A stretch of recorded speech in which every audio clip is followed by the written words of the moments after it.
Shalom and welcome to another in our series of podcasts from Temple Beth Am, a dynamic center for conservative Judaism in Los Angeles.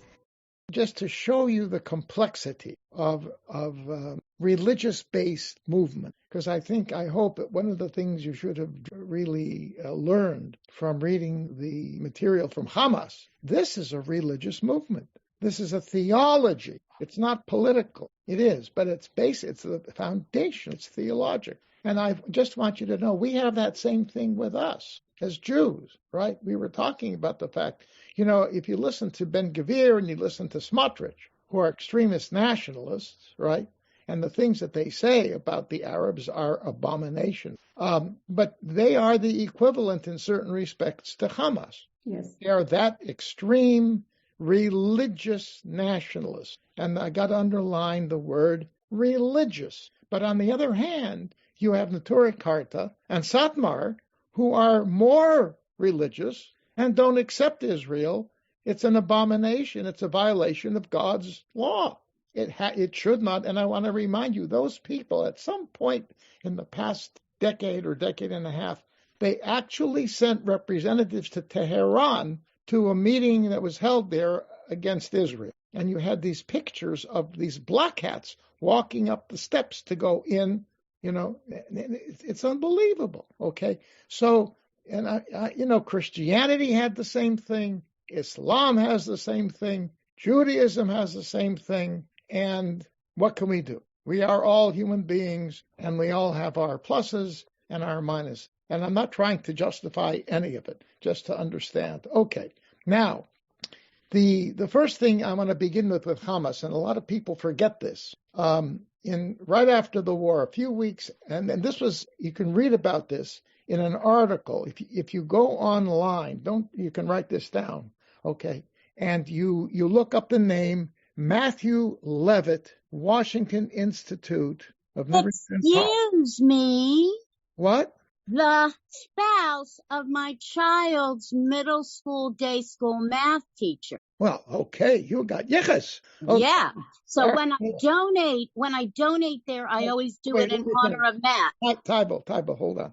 All right, anyhow. So he has an article about, didn't get the fooey. Anyway, he wrote an article about this that was actually published in the Yale University Press, but it's in the archives of the Washington Institute about it would be resistance or social service. Okay, resistance or social service. Hamas, resistance or social service. Matthew Levitt. All right. And you will see he reminds us of something. And I remember reading this when it happened a few months or weeks after October 7. It was still 2023. There was an interview of one of the Hamas leaders in Qatar, and this leader said that Hamas, in the lead up to the elections in Gaza in 2007, they had made social welfare an important part of their agenda.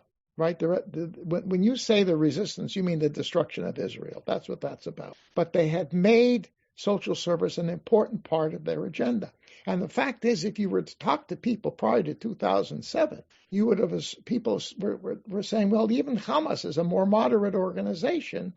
Yeah, they do nasty things. But, they provide social services. And they did. And that's how they won that 2007 election. Because the PA was doing diddly squat. The PA was not addressing the social needs of the people. At that time, however, Hamas was addressing that, and it really gained them all of the political support that ultimately resulted in their winning that election in 2007. However, this guy says, the same Hamas guy in Qatar, living in the hovels, the bombed-out buildings of Qatar. That's being a little sarcastic there. I mean, they're living in the lap of luxury there, okay?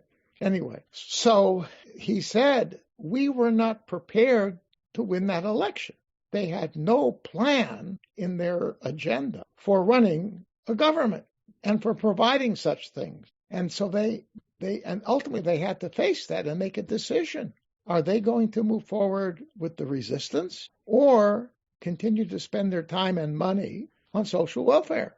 Because if they're abandoning the resistance, they can't do both. And he said the decision was made soon after the election that they're going to go toward the resistance. It was a conscious decision to pull back on support and building a state, which they could have done, right, and replace PA in that regard.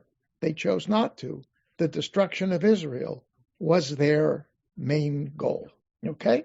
And that's something, it was, New York Times published that article. I remember it, and then it went away.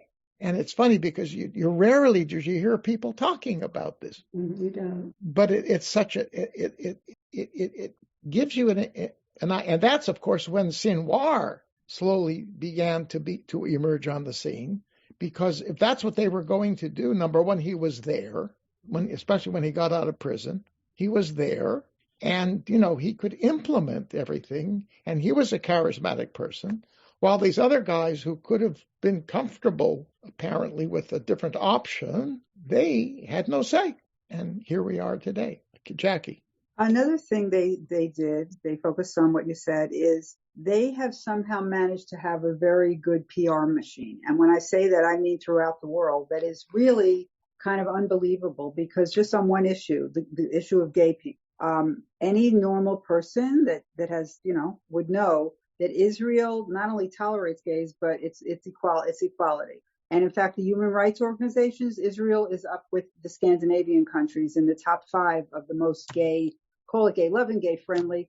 Yeah. And the Hamas and the Muslim world, the top 10 worst offenders of anti-gay. Every country is a Muslim country, and the Palestinian territory, it's on the list. Yeah. And these human rights organizations are not pro-Israel.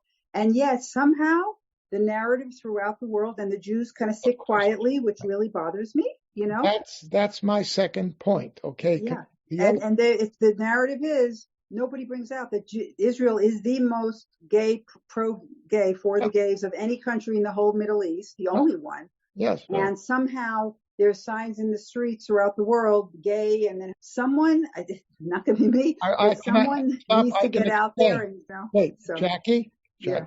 I will explain. Okay, thanks. Remember that the Muslim Brotherhood, and you read it in the charter, they are part of the Hamas. Hamas in their charter says they are part of the Muslim Brotherhood. They are, okay?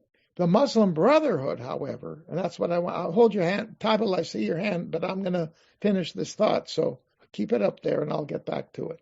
I don't want to spend time talking about the Muslim Brotherhood, but I have to lay in a foundation. The Muslim Brotherhood evolved over decades, okay? And it has played itself out in a variety of different ways, in a variety of different places. The Muslim Brotherhood believes in the concept of a global caliphate. Right. The question is, what is the global caliphate? And there are different interpretations of that, okay? There are those who would say it means the whole world should become Muslim. That's very extreme, all right? Global caliphate. A more mainline concept for them is the global caliphate runs from Al-Andalus to Indonesia, okay? However, having said that, there are organizations throughout the world that are part of the Muslim Brotherhood, all right? And they operate at different levels. Some of them are, in terms of, if you knew that this place over here was Muslim Brotherhood, you say, well, okay, fine, so what? Because their particular strategy is very quiet. And those who study the Muslim Brotherhoods will say, we don't know for sure what's in everybody's minds, but they're very patient. And Islam, by the way, has a tradition of patience, and they'll allow change to take place over an extended period, okay? So one could say, in fact, it's very interesting. My daughter in Denver had a friend who was a political scientist, and he co-wrote a book with a Palestinian on the two narratives. Both of them were moderate, sort of liberal types, respecting each other. but recognizing the differences. And they laid them all out without being, castigating aspersions and so forth and so on. Anyhow, so I asked the guy, I said, you're a liberal Muslim, but you're a Muslim. I said, you mean to say that Islam is willing to compromise on Eretz Yisrael not being Muslim? Isn't it part of Dar al-Islam? Isn't it part of the world that is under the rule of Islam? How can you justify what you're talking about, a two-state solution? How can Muslims... Now, this guy was rather secular, so it was no skin off of his nose, right? But the point he made was, Muslims will say, in 100 years, 200 years, when Allah is ready, so Israel will become, okay?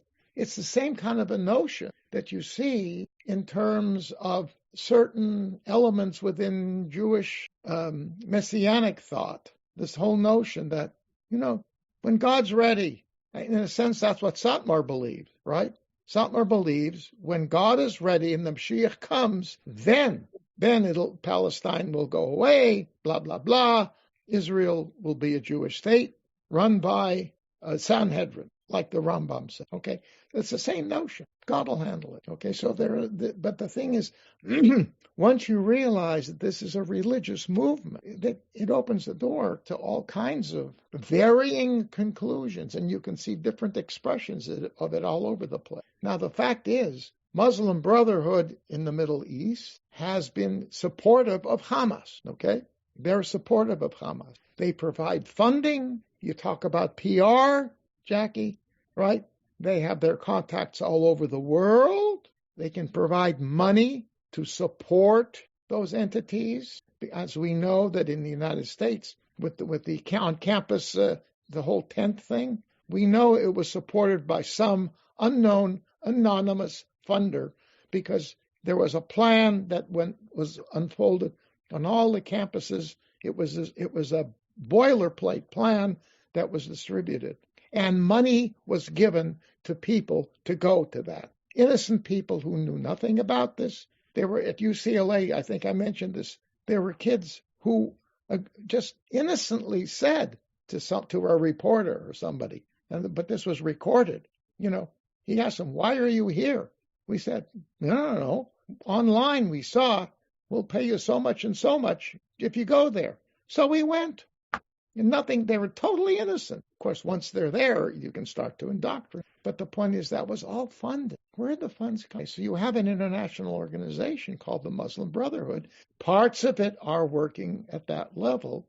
And you will see, and there are, if you look at the studies of it, there's a huge article on Wikipedia, a huge article that goes through all of the detail, all of the history of this. And the fact, of course, is because the Brotherhood was supporting Hamas, Egypt, the Emirates, Jordan, all these countries in the Middle East wrote them off as terrorist organizations. I still, if you don't mind, don't understand how the Jewish community, and I'm talking about not little me, but the people out there, the heads of the Federation, on and on and on, the spokespeople, all these years have not said a peep, and especially lately in the past 2 years, about the fact that we Jews have been the most pro-gay of probably any religion. Right, you're right. And I don't, because they're not going to listen to me. Jackie, listen, I want to move you off of that now, okay? Okay. But I'm just saying it's an example of bad PR. Jews do wonderful things for the world, right, but bad PR. Well, you're right. I mean, we dropped the ball on this. There's no question. Okay. All right. Yeah. Okay. All right. Okay, Tybal. And just fast, Jackie, with all due respect, I disagree. I don't think they've dropped the ball. The ball is a grenade because what's been done is the charge of pink washing. If that's a new term for you, maybe you should look it up, because what all these so-called progressives, whatever, say is that Israel is only doing it to look good, so it's fake. So in the narrative, it is worse to have pink washing than to throw a gender whatever off the top of a building. So it's not that they don't know, it's that it's a minefield. And at a certain level, when it's that irrational, you can't win at trying to engage rationally. You just have to set aside. Thank you. I'm going to put that aside now because that's not our topic, but that's another discussion. Okay, not denying the importance of it, but let's get back to this. So anyway, another thing I want you to look up, not now, if you want to write this down, you should look up this topic. You ready? Let me read it first. Syed Qutb and the Muslim Brotherhood. Syed Qutb, Sayyid space Qutb, and the Muslim Brotherhood. Okay, he was an ideologist, a theologian in the 60s. And this is the guy who brought into the Muslim Brotherhood this notion of a global Islamic caliphate. But he actually was also the one who saw a political and violent side to that opened the door, really, for that concept of violence in order to promote this Islamic this world caliphate. And this guy was very controversial within the Muslim Brotherhood because there were elements after him who were not willing to go that far. That was not part of their faith. Okay, and it's fascinating the depth of the ideology and the conflict of ideologies within the movement itself. Now, it's something else you should know. There's somebody else who was influenced by this guy, Syed Qutb. You ever hear of Osama bin Laden? Ever hear of Al-Qaeda? They are an offshoot, okay? And they're all Salafists, which is to say extreme Islamic nationalists, all right? And that's part of this whole process. And Hamas, where it has moved since 2007, I mean, the roots of that violent element were already there beforehand. But the prominence and dominance of that after the election was a major, major shift. And in fact, it caught a lot of people, including Israeli leadership, by surprise. I mean, they knew that they were violent because they were the ones that were sending rockets. But when 2007 happened, when October 7th happened, and everything unfolded that was going on before that, there was this kind of naivete. Yeah, they're terrorists, but they can't hurt us. Okay, nobody knew except for a few people in the Israeli intelligence who were, trying to warn people. It's like, I said this before. It's like Pearl Harbor, right? The guy saw the ships coming, and all this stuff. Nobody paid attention anyway. But there was a tactical mistake there. They didn't understand, for all of their concern with Islamic extremism that was going on, they didn't grasp, they didn't know that there was this ideology of violence that emerged. And you can trace it back to this guy, Syed Qutb, whom Nasser killed in 1966. The government killed him. He was an Egyptian, okay? And that was part of the government's war against the Muslim Brotherhood. It went back and forth, as you know, over time. Anyhow, the background of this it's unbelievable. But here we are, all right? And we're still trying to figure out ultimately how this is going to be handled. All right, now, having said all of that, that's all by way of an introduction. Let's get to the subject itself. And to me, when I've read this stuff over multiple times. And what you have here is a selection of the paragraphs that are most clearly aimed at the Jews. All right. There's other stuff that's more subtle that deals with organizational structure. Who's going to do this? Who's going to do that? And you can look at that. But this is the stuff that we have to really digest. And we have, about an hour to do it. So, all right, I'm going to ask you to read, and then I'll throw in my commentary, and we'll work through it, okay? I want you to read, starting on page 1. We're going to read everything, all right? And please, do not hesitate. I got to save my voice so I can, bring my commentaries. So you guys have to read. Okay, page 1. Somebody read, please. I'll start. Thank you. In the name of the most merciful Allah, ye are the best nation that hath been raised up unto mankind. Ye command that which is just, and ye forbid that which is unjust, and ye believe in Allah. Okay, that's the Arabs. the frum Arab. Okay, go ahead. And if they who have received the scriptures had believed, it had surely been the better for them. There are believers among them, but the greater part of them are transgressors. And who are those who had the scripture? The Jews and the Christians? Yes. Okay. They shall not hurt you unless with a slight hurt. And if they fight against you, they shall turn their backs to you, and they shall not be helped. They are smitten with vileness wheresoever they are found, unless they obtain security by entering into a treaty with Allah and a treaty with men. And they draw on themselves indignation from Allah, and they are afflicted with poverty. This they suffer because they disbelieved the signs of Allah and slew the prophets unjustly. This because they were rebellious and transgressed. Okay, so this is Al-Imram. I'm not sure what that source is, but they're quoting it. So clearly it's a source it's an Islamic source. It's meaningful to them. All right, continue. Israel will exist and will continue to exist until Islam will obliterate it, just as it obliterated others before it. The martyr Imam Hassan al-Banna of blessed memory. Right. Okay. So there is a statement that these people turn to as that's the whole thing, right? We will exist until Islam obliterates us. All right. The Islamic we to others before us. When did we obliterate others? Amalek in theory? What? Amalek in theory? Yeah, Bible, right? Going back to Torah, right? The 7 nations in Deuteronomy supposed to be destroyed. Did that ever happen? No. Read the book of prophets, right? I'm sorry, Judges, Shoftim. If you read the book, stop at the book of Joshua, it looks like we did. But if you read the book of Judges, you see we didn't, because they're continuing to deal with these people for the 2 centuries after Joshua. Okay, all right, and let's skip that next line because I'm not sure what that means. All right, thank you. Now the introduction. In the name of the most merciful Allah. Somebody read, please. Somebody else. I'll read since I can't stay the whole time. Introduction. Praise be unto Allah, to whom we resort for help, and whose forgiveness, guidance, and support we seek. Allah bless the Prophet and grant him salvation, his companions and supporters, and to those who carried out his message and adopted his laws. Everlasting prayers and salvation as long as the earth and heaven will last. All right, so they are not here, but they should continue to work.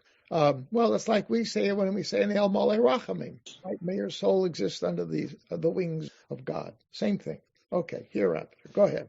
Hereafter, O people, out of the midst of troubles and the sea of suffering, out of the palpitations of faithful hearts and cleansed arms, out of the sense of duty and in response to Allah's command, the call has gone out rallying people together and making them follow the ways of Allah, leading them to have determined will in order to fulfill their role in life, to overcome all obstacles and surmount the difficulties on the way. Constant preparation has continued, and so has the readiness to sacrifice life and all that is precious for the sake of Allah. Okay, so we've got to get our act together and move forward. Continue. Thus it was that the nucleus of the movement was formed and started to pave its way through the tempestuous sea of hopes and expectations, of wishes and yearnings, of troubles and obstacles, of pain and challenges, both inside and outside.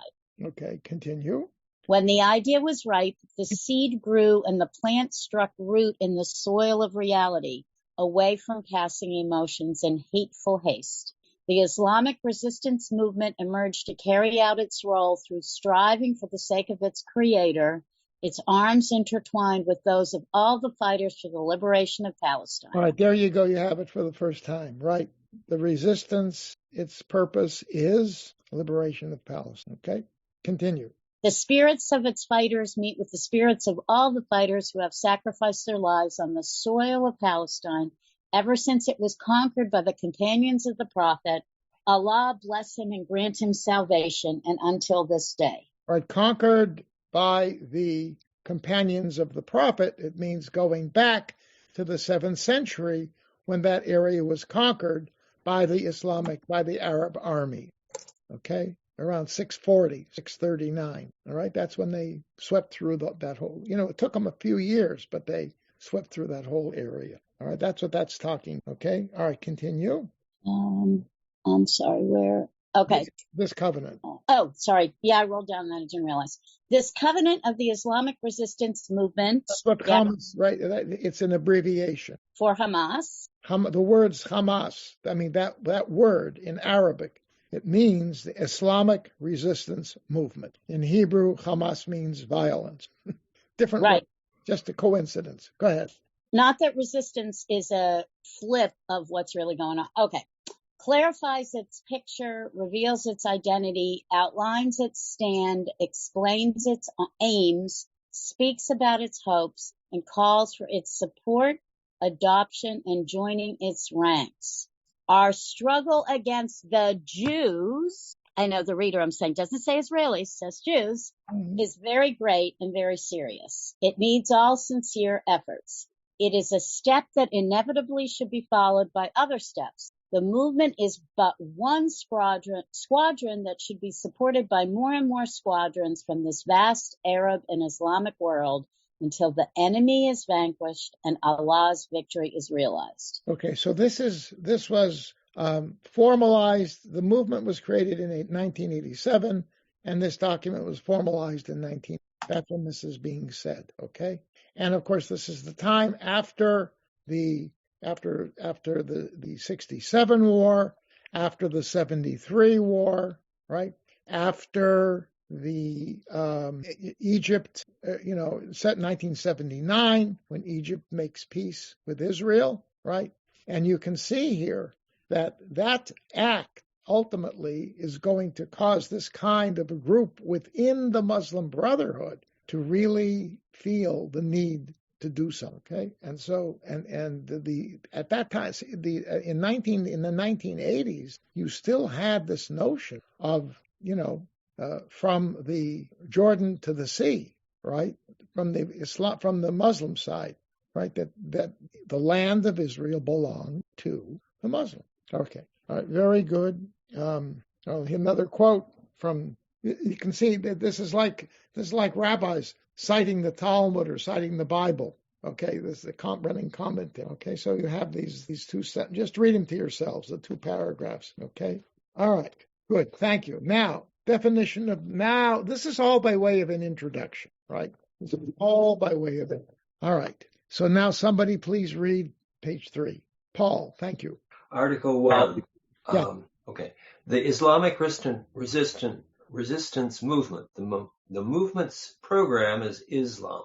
Okay, Islam. Okay, what is Islam? What does that mean? Doesn't it mean I submit? Struggle? No, Bible's closest. It means submission or surrender to God. That's what it means. Submission or surrender, theologically, to God. Okay, go ahead. From it draws its ideas, ways of thinking, and understanding of the universe, life, and man. It resorts to it for judgment in all its conduct, and it is inspired by it for guidance steps. Okay, so again, the foundation is religious, no holds barred, right? It's it. So you got to, again, keep that in mind. Religious fundamental movement. Okay, go ahead.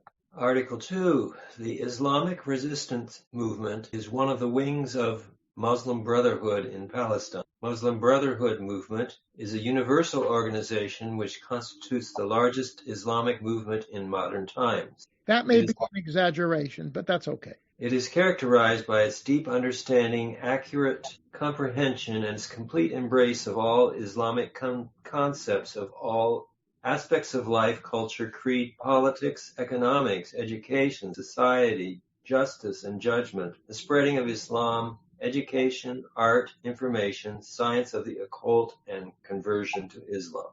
All right. Now, is that any different from how a very observant Jew would define Jew? Okay, I would say there's 1. Science of the occult.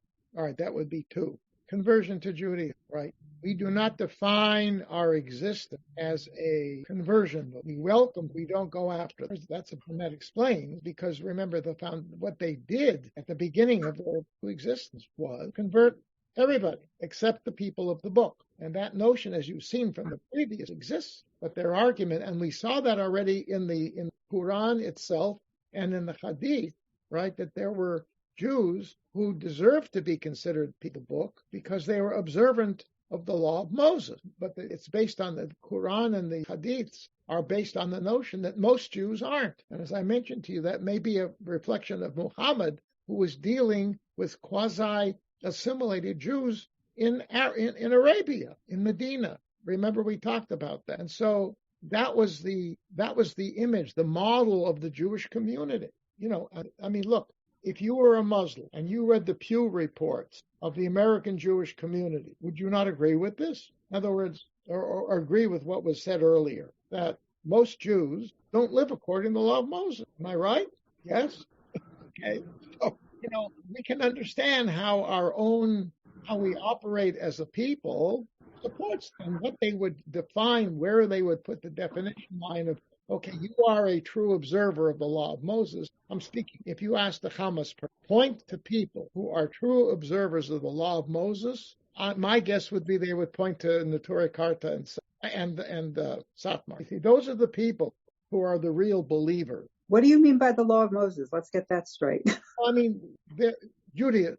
Wait, there's the 10 Commandments, there's the 613, I don't think they would know that. I mean, Satmar would say to them, yes, we follow the law of Moses, okay, with its interpretation. And those Jews could make the case with Hamas and say, you follow the Quran and the Hadiths. Yes, we follow the law of the Bible and our Hadiths, which we call the Talmud. We're just like you. And they would say, oh, that's interesting. I never thought about that. All right. They might agree. I don't know. I can't speak to that. But my point is, I have no idea in my head, none of us do, to whom would these people point? Because it says at the beginning, remember, there are a few Jews who live up to that. It said so, a small minority, but most don't. Okay, so theoretically, the ones who don't, they are the ones who could be converted. And, I don't think many Jews convert to Islam. There are a few, but, those folks out there. And it's like the Christian, certain elements of evangelical Christianity say the same thing. Thank God there are evangelicals, thanks to Billy Graham, who started the whole thing. Billy Graham shifted perspective within evangelical Christianity to leave the Jews alone. But there are still elements who go out and want to proselytize. So, and that's where that's in common here. All right, anyhow. Okay. All right, but anyway, the point is they see Islam as an all-encompassing, defining it covers all aspects of the life who have submitted to Allah. Okay, continue. Go ahead. Article 11. The Islamic resistance movement believes that the land of Palestine is an Islamic waqf. Yeah. Is an Islamic waqf consecrated for future Muslim generations until Judgment Day. Stop. Okay. Waqf, translated, inalienable charitable endowment. Literally, it means prohibition or confinement. It's similar, now this is Rembaum, similar to the Jewish concept of hekdesh, which means a donation to the temple, not the Temple Beth Am, a donation to the temple in Jerusalem, right? That cannot be used for any other purpose. It's consecrated. It's kadosh. Hekdesh, you hear the word hekdesh? All right, so if I have gold, I have a little bag with gold coin. This is hekdesh, right? Once I've said that and said the proper words, who owns it? The temple. The temple. It's the waqf of the temple, all right? So it's the same thing. The waqf, the land of Palestine, totality, is sacred. It's hekdesh. It belongs to Allah, dedicated to Allah. That means who can pull it away from Allah? Nobody. Nobody. A Muslim couldn't do it. So read on. It or any part of it should not be squandered. It or any part of it should not be given up.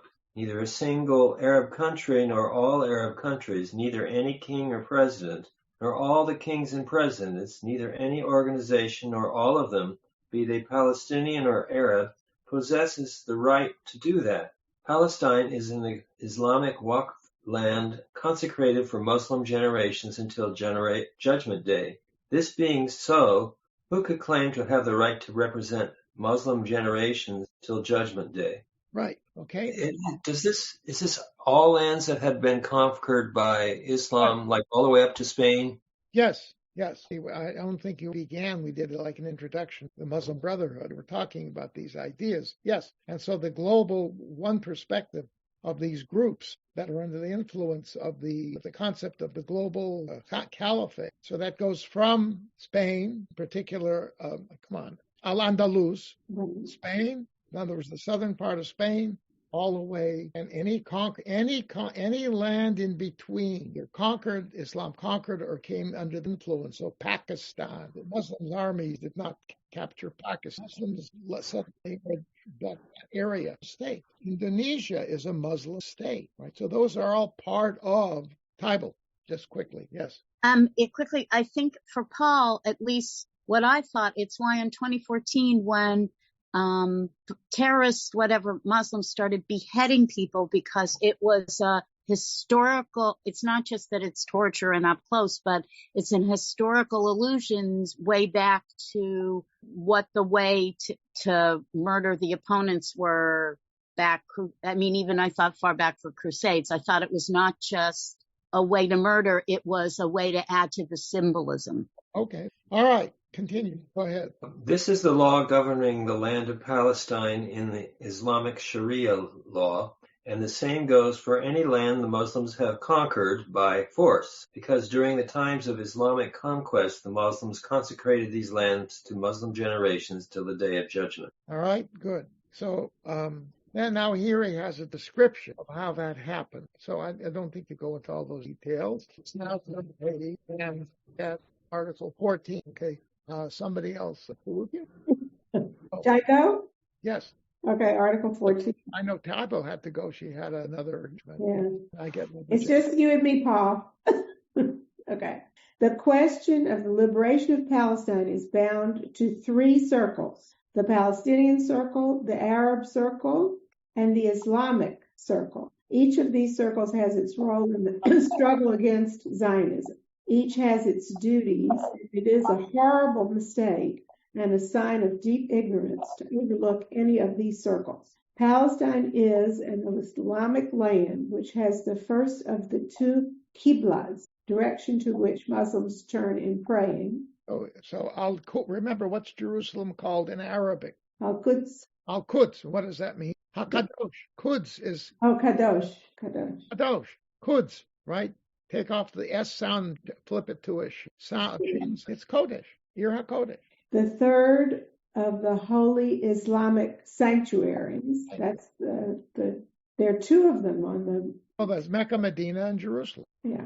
And the point of departure for Muhammad's midnight journey to the seven heavens, that is Jerusalem. It's a story that was developed after a generation or so after the founding. What happened was the whole idea that you had stages. The main center was in Peninsula, but you had major centers growing in Middle East, further north and east, particularly in what Syria. Okay? And so Damascus became a major, but Damascus was not a holy city. So the story, how do you attract? You already had this concept of Jerusalem. So by creating that story of the ascent from Jerusalem, it brings it out of the Arabian Peninsula and invests a certain kind of mystic, because it's based on a story in the Quran that doesn't mention. It was called, they went up from a certain prayer place, but it didn't say what it was. So the center in the Middle East, not the Arabian Peninsula, but more in the area,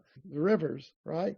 That Mesopotamia, that center now was claiming something more in proximity away from. So Jerusalem was defined as the point, from which that is. So that's the mosque that. Exactly. Praise be unto him who transported his servant by night from the sacred temple of Mecca to the farther temple of Jerusalem, the circuit of which we have blessed, that we might show him some of our signs, for Allah is he who heareth and seeth. Since this is the case, liberation of Palestine is then an individual duty for every Muslim, wherever he may be. On this basis, the problem should be viewed. This should be realized by every Muslim.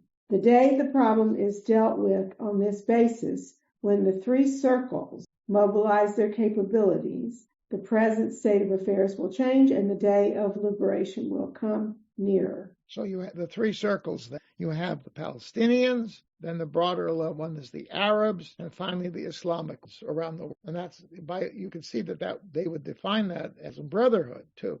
Yeah. So all of these entities have to make themselves totally committed to this process of taking the Palestine Jews and restoring it to its pristine, pure status as a waqf. Same thing, for example, they call where the domes are, right? That is the waqf. Technically, that area of sanctity for the Muslims is the waqf. Okay. 22. Continue. Go ahead, Cheryl. Continue. Okay. For a long time, the enemies have been planning skillfully and with precision for the achievement of what they have attained. Who are the enemies? Us. We Right. are. Right. They took into consideration the causes affecting the current of events. They strive to amass great and substantive material wealth, which they devoted to the realization of their dream. With their money, they took control of the world media, news agencies, the press, publishing houses, broadcasting stations, and others, including TikTok. With their money, they took control. They stirred revolutions in various parts of the world with the purpose of achieving their interests and reaping the fruit therein. They were behind the French Revolution, the Communist Revolution, and most of the revolutions we heard and hear about here and there. Here and there, is it in Europe, maybe? Whatever. Everywhere. With their money, they formed secret societies such as Freemasons, Rotary clubs, the Lions. Oh, God. And how about the Ku Klux Klan and others in different parts of the world for the purpose of sabotaging societies and achieving Zionist interests. With their money, they were able to control imperialistic countries and instigate them to colonize many countries in order to enable them to exploit their resources and spread corruption there. Wow. You may speak as much as you want about regional and world wars. They were behind World War I when they were able to destroy the Islamic Caliphate, right? Making financial gains. Right, the Ottoman Empire fell after World War I. Wasn't that because they allied with the Germans primarily? Who? The Ottoman Empire? Oh, it may have been. I don't really. Could have been right. I mean, they were on the wrong side in the war. Oh, but in World War I. I'm sorry, I don't know that much about the history. World War II. Yeah, of course. Yeah. Okay, they obtained the Balfour Declaration, formed the League of Nations through which they could rule the world. They were behind World War II, through which they made huge financial gains by trading in armaments and paved the way for the establishment of their state. It was they who instigated the replacement of the League of Nations with the United Nations and the Security Council to enable them to rule the world through them. There is no war going on anywhere without having their finger in it. The imperialistic forces in the capitalist West and communist East support the enemy with all their might in money and men. These forces take turns in doing that. The day Islam appears, the forces of infidelity would unite to challenge it, for the infidels are of one nation. So ultimately, Islam is necessary to stop the Jews. Keep going. Wait, I have to catch my breath. I'll let Paul read. Paul, you do a little. What does this sound like? Where have you heard these ideas before? Protocols. Right. And there's elements of this also in Mein Kampf. I don't know if we read those sections. Mein Kampf has those, okay? And especially the Mein Kampf, that they were focused on Mason, as was the protocol. For some reason, because it was society. It's Mein Waqf instead of Mein Kampf. Like that? That's good. Write that down. Yes. All right. Yes. All right. Article 28. Paul. Okay. Yeah, my device needs to be plugged in. Okay. The Zionist invasion is a vicious invasion. It does not refrain from resorting to all methods, using all evil and contemptible ways to achieve its end. It It relies greatly on it in its infiltration espionage operations on the secret organizations it gave rise to, such as the Freemasons, the Rotary and the Lions Clubs, and other sabotage groups. All these organizations, whether secret or open, work in the interest of Zionism and according to its instruction. They aim at undermining societies, destroying values, corrupting consciousness, deteriorating character, and annihilating Islam. It is behind the drug trade and alcoholism in all its kinds so as to facilitate its control and expansion. Right. And it's very interesting to note, if you remember in the protocols, they talk about the fact how they use their control of bars and things like that, encourage non-Jews to become alcoholics. Really, this whole notion deals with the same idea. Again, in Kam, what we do affects the very character of the people, who literally shape and weaken without value, can manipulate them. And by the way, I mentioned before, Mein Kampf has been circulated in the Arab for a long time. In Arabic, the protocols continue to sell it. So Arab countries surrounding Israel are asked to open their borders before the fighters from among the Arab and Islamic nations so that they could consolidate their efforts with those of their Muslim brethren in Palestine. So, in other words, open up so that not everybody's going to fight, but there are people in all the countries who are willing to lay down their lives for the sake of Allah, right? And by the way, the book I meant, Influencer, I mentioned Syed Qutb, he makes this whole point of the capacity to put their lives down, to really their lives, purpose, intent, and murderous violence, and willingness to die for the martyr, right? You see how the whole concept of martyr emerges. Okay, go ahead.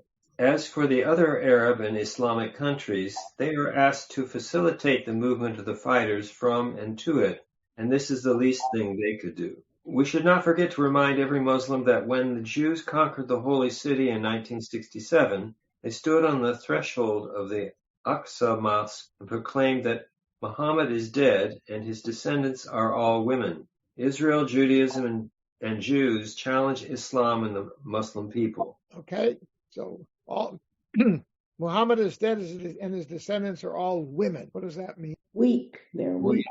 Right, exactly. And I don't know where he got that. One guy strong nationalist ever got all excited and shouting. Maybe he was standing by the kotel. All right, very good. All right, so Paul, you finish, wrap it up. 32. World Zionism, together with imperialistic powers, try through a studied plan and an intelligent strategy to remove one Arab state after another from the circle of struggle against Zionism in order to have it finally face the Palestinian people only. All right, so in other words, he's already seen that with, and I'm not sure, Jordan, I don't think Jordan until the early 90s, wasn't it that? So it hadn't happened yet. Right? So, but Egypt, you want to go on? Or? Yeah. Egypt was, to a great extent, removed from the circle of the struggle through the treacherous Camp David Agreement. They are trying to draw other Arab countries into similar agreements to bring them outside the circle of struggle. The Islamic resistant movement calls on Arab and Islamic nations to take up the line of serious and persevering action to prevent the success of this horrendous plan, to warn the people of the danger emanating from leaving the circle of struggle against Zionism. Today it is Palestine. Tomorrow it will be one country or another. The Zionist plan is limitless. After Palestine, the Zionists aspire to expand from the Nile to the Euphrates. When they will have digested the region they overtook, they will aspire to further expansion, and so on. Their plan is embodied in the protocols of the elders of Zion, and the present conduct is the best proof of what we are saying. You got it. So we want to rule the world. I want. As you were reading this last part, Paul, what kept popping into my mind was this: the best friends Hamas could have would be the man who assassinated Rabin and the rabbi who told him it was okay to do that, and Baruch Goldstein, who murdered all those people in Hebron. It's like we have extremists who help them, who make them more legitimate in a way. Yeah. I know they're fringe and all that, but it's like every single thing, or that maybe this is a question. Is there anything we can do? We can do things on the wrong side to make the hate worse, but is anti-Semitism so deep and so ingrained that we actually cannot do anything on the good side because it won't make any difference? Yeah, I can't answer the question, okay, because it depends about. Let me first address what you said at the outset. There is a profound similarity to the death of Rabin and what happened on October 7th. In both instances, the ultimate goal was to introduce chaos when there was a sign of movement toward order. Yeah. That's very profound what you said. I like that. Yeah, okay. And that's something, it's really interesting. Whether or not one flowed out of the other, I don't know. But these entities that want to promote chaos in order to further a global, if you will, goal, they're acting like the protocols say the Jews should be acting, right? They are actually doing things that promote chaos within the Jewish world, make it harder on us, and makes it easier for these radical movements within us to become more. So, it's a vicious circle. It's hard to answer that kind of, because as we've seen, just as a kind of a summary statement, in these cultures, the negative image of the Jew has been so much a part of religious, and I use that word, religious culture. And the problem is you have an upsurge of fundamentalism, the concept of evolution, and the notion that there are ways of man's own identity, the same pugnacity of others, that pushback against him is very strong. Right now, throughout the world, we see a rise of acceptance of authoritarianism, where democracy generally the rule. We see the rise of extreme nationalism and hatred of the other within, right? All these things are percolating. And at this time, then, we have a radical religious movement. It's influential because it provides you ultimate solution to what are defined as ultimate problem, and the faith that's us to do, especially now when the whole notion of doing what we're doing, deeply analyze trends, how they operate, what is the abolition process. When people shy away from and want the simple answer, black and that is problematic. Yeah. So we're living in an age of black and good and evil. And I want a simple answer. You dictate. I'll give you this is not a good time for, I should say, reason. The only thing I can say is that there is pragmatism. There's still pragmatism. And that can very often shift this absolutism. Islam has a tradition of pragmatism. Remember, from the conquest of Islam until the high Middle Ages, 12th, 13th century, 11th, Jews in the Islamic world were doing pretty good. And similarly, under the Ottoman Empire, Jews, generally speaking, in the countries where they were with Muslims, there were occasional things. You didn't have this kind of constant pressure. So Islam has this notion of being interpreted in such a way that it be pragmatic, the good of everybody. So the question is, can that be brought forward? One could argue that the Abraham Accords were a step in that direction. It's very short. I mean, it's short-lived. It's just a decade that thing has been operating, right, for a take. Right, it began under Trump 1, now it's under Trump 2. And it's exactly that Hamas was trying to undermine. They understood what that meant. And so the question is, so right now you hear in the news, literally, I mean, I was reading Haaretz this morning, and Bibi is starting to make noise. Of course, you can't try, he may wake up tomorrow and change his mind like somebody else. But the point is, he's now giving him the impression, I really want to make a deal with the Saudis, right? And he's saying, we tell them to get the Hamas out of Gaza. Tell them to get it out. That's sort of and who's the them? He's willing to say, it's our time. We've done our business. We did our business with Iran. We did our business with Gaza. Now it's time to work on the positive side of things. We have this we can do here. We have this week. Will he end up by saying I accept the 2 states? I don't. Would he accept something that says, let us work toward that? You say, but then he's got to address all kinds of it. And he might say, and I'm retiring. Bye. You guys take over. He'll never retire. Well, no, he might, because look, I'm sure he'll. I don't think he'll retire. Well, he's sounding. You think? What he said today, he was making implications. I didn't. He may not have specific. He's willing. When are they going to have the election? 2026. The Saudis. Oh, the Saudis. I mean, with that whole thing, he may. I think is it October? That's October. 2026. Yeah. November, after the holidays. Yeah, right.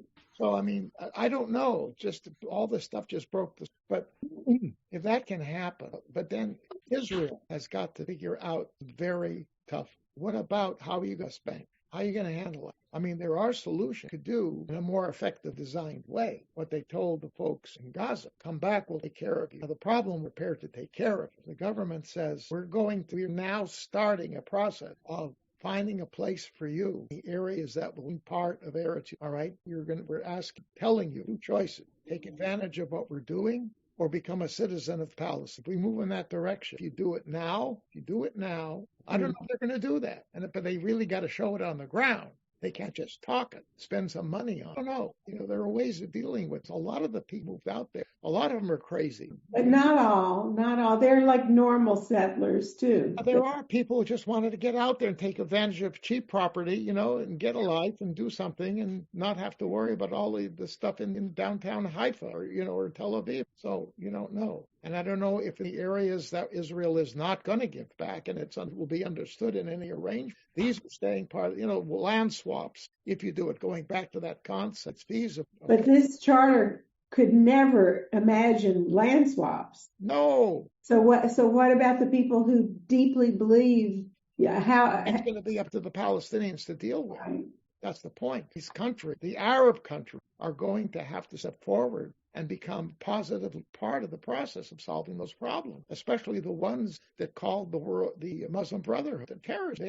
They've got to be part of the process to accomplish. Throw up their hands. I can talk, but it's going to take a bold step. But the bottom line is the Arab countries themselves they also have, because the leaders say we can't do too much for people sympathize with the poor Palestinian. And so you got to tell these, okay, we agree with you. They need to be helped. But you need to give us time and be patient so we can create a program that can do that, and we can work on that. In the meantime, we are not going to support any Muslim movement that is going to throw a monkey wrench into the process. Therefore, we cannot support Hamas. Therefore, we're going to get Hamas out of the way, one way or another. Freddie was walking around the day this morning saying, yes, give them good old Arab justice. Arab justice. Look, the Arabs going to come in and take over. You guys take care of it.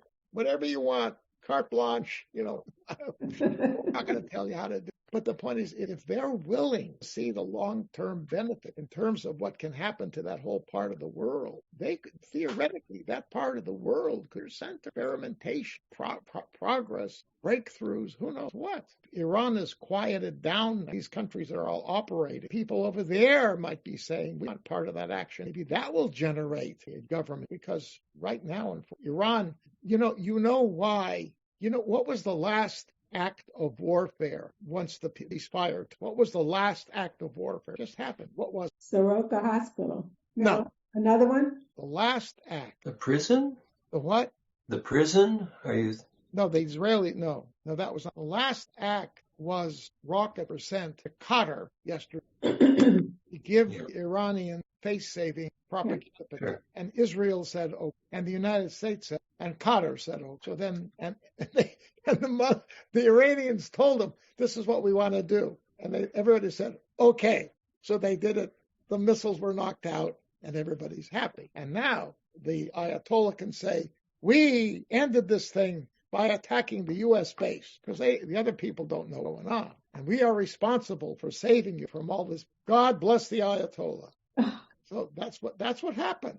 And that's not a secret. No. Yes. So, I mean, it's crazy. Anyhow, who knows? I used to be an optimist, but these last decades, I don't know. We sort of jokingly ask ourselves the question, where are you going to move? Well, you know what? Maybe I was thinking this morning when I woke up, maybe I'll move to Doha. It's nice now. It's hot, but, got good facilities, a lot of new things going on down there. Maybe I'll open up a shul.